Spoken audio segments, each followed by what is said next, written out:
corners of the diagram by touching each corner of the paper print. Here the display shows how the print looks, and here I've selected tracing as my option to digitize. During this tracing of this guitar diagram, I thought it'd be a good opportunity to talk about the new Logic Trace 2022. It's been completely rewritten, utilizing new technology, and it's going to work with all computers, PC or Macs. The program has created an easy trace and accurate. The new Logic Trace 2022 has two windows, a left and a right window, the left being the control window, the right window being the display window. The control window has easy to use buttons, and you can switch between lines, arcs, curves, and tracing, giving very accurate patterns of what's being traced. The display window has improved resolution and has an added zoom feature.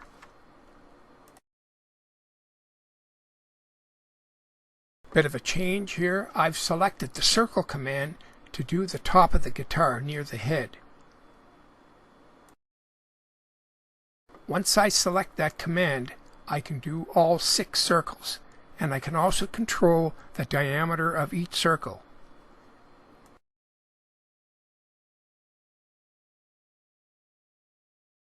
Under Options, the user can define how the program should be used to suit their needs, easily configured to suit those needs.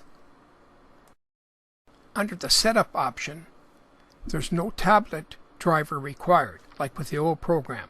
The new program uses a new USB driver, making the program more reliable and fast. Also, this is a good spot to mention about saving your work frequently. As I trace a diagram, I pause every once in a while and save my work. That way I can reload that file if I make a mistake. A unique feature of the program is how you can move the display contents to another device, like a cell phone or an iPad.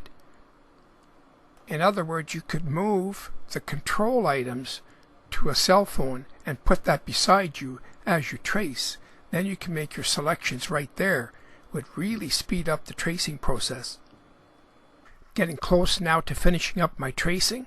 So what I'll do now is I'll create my final DXF file, and I'm going to load that file into Vectric Aspire 11.0, check the vector quality, and do some resizing if I want to make the guitar bigger or smaller for the engrave. Here I'm in Aspire 11.0, checking the vector quality, resizing if required, and I'm going to run it through the simulator to see how the engrave is going to look. Shown here, I've programmed the laser for the engrave, and this is a piece of spalded maple live edge. It's about 5/8 thick and about 9 or 10 inches wide at the widest spot. Just a quick note here about moving the control items to a different device like a cell phone or an iPad. I don't do that because I like to show my selections on the screen, so I would have to have a third camera on that small device.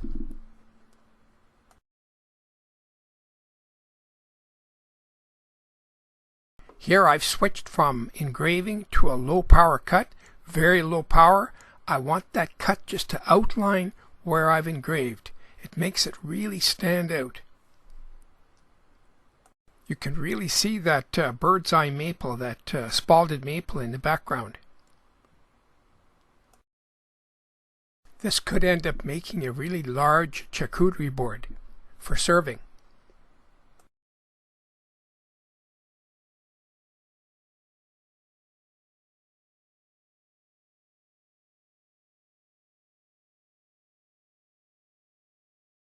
Shown here, I've given it a gentle sanding, wiped it all down, and gave it 4 coats of clear lacquer.